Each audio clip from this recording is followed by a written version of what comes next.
Welcome back to another episode of Games Denominations Play.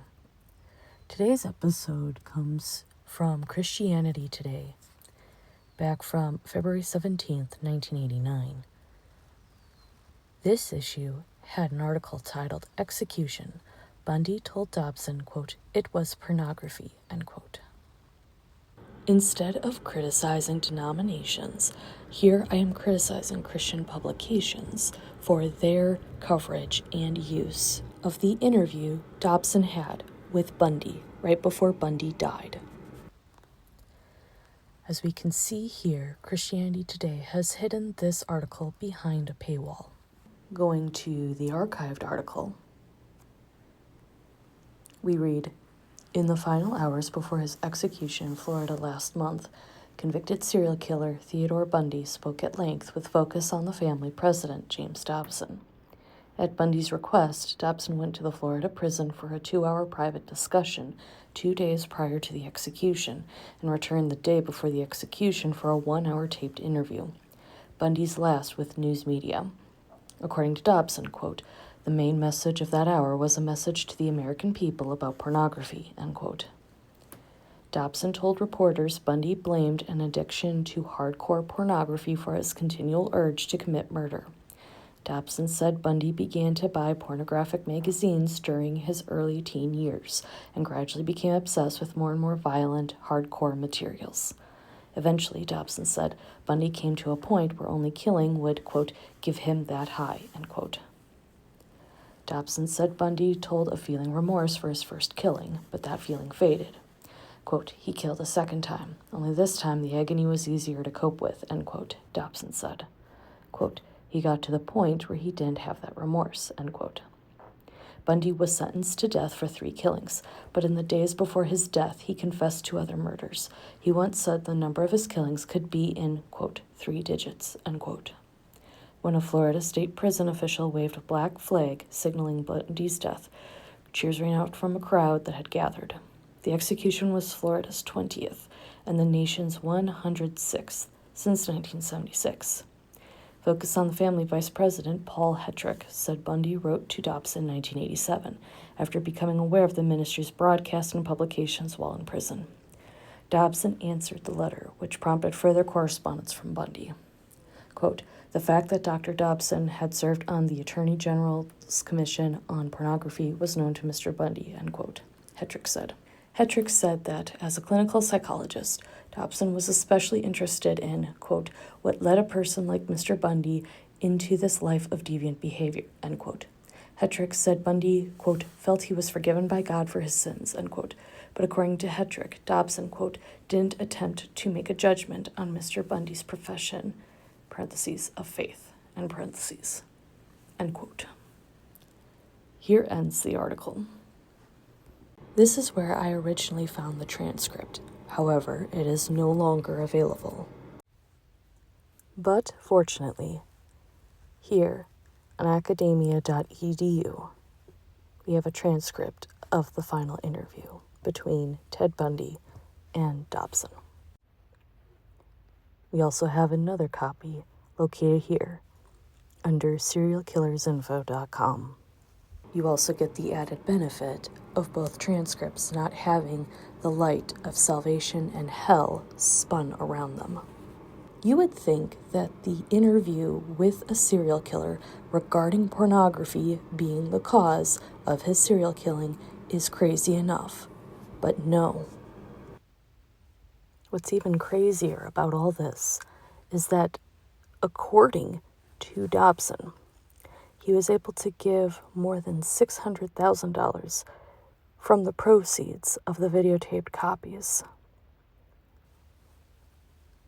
He had over 38,000 requests for videotapes, and ultimately, he said the donations totaled $964,559, and almost $10,000 was earned in interest.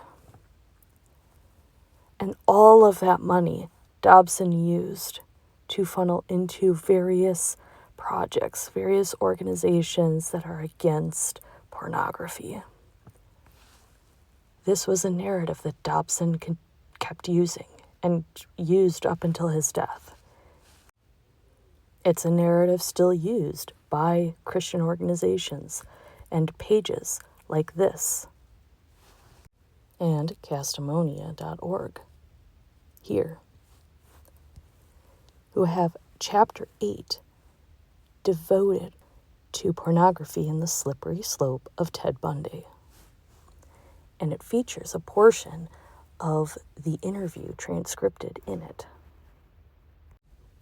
Answers in Genesis as well even had an article on this.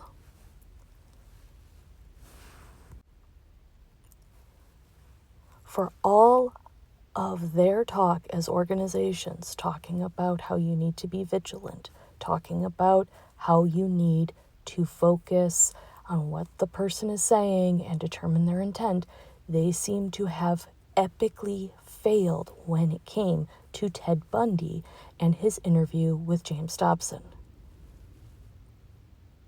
Unless, of course, Dobson saw Bundy as someone he could use to promote his anti-pornography message. There's 2 excellent videos I recommend. One from Jake, from the I Hate James Dobson podcast, joins a couple others for the Worst of All Possible Worlds podcast, where they did an episode on when Dobson met Bundy. And as for a more in-depth breakdown, especially regarding Bundy's and Dobson's possible motives behind Dobson interviewing Bundy, I recommend the Preacher Boys podcast with Kevin M. Sullivan. After reading and going through a brief overview of the many resources I provided in this video, these are my thoughts. It's interesting that Dobson chose to focus on pornography as the great evil in his interview with Ted Bundy.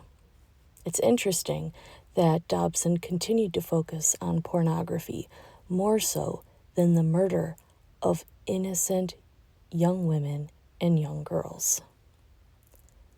Not just the ones that he was convicted for, but also the ones that he either alluded to possibly doing or admitted to. No, pornography is much worse than murder, at least for Dobson. And the way that evangelicals have glommed onto it, and still have, as we do not see detractions listed by any of these major Christian groups or publications. They are more than okay with continuing to promote this overemphasis on, to them, the sexual sin of pornography, which again holds a higher status to them than a serial killer going around and killing people. That is a huge issue that will never get resolved as long as evangelical Christianity still has their focus all wrapped up in knots over what people choose to do in their private time and what people choose to view in their private time, what people decide to make their choices regarding sex and sexuality around.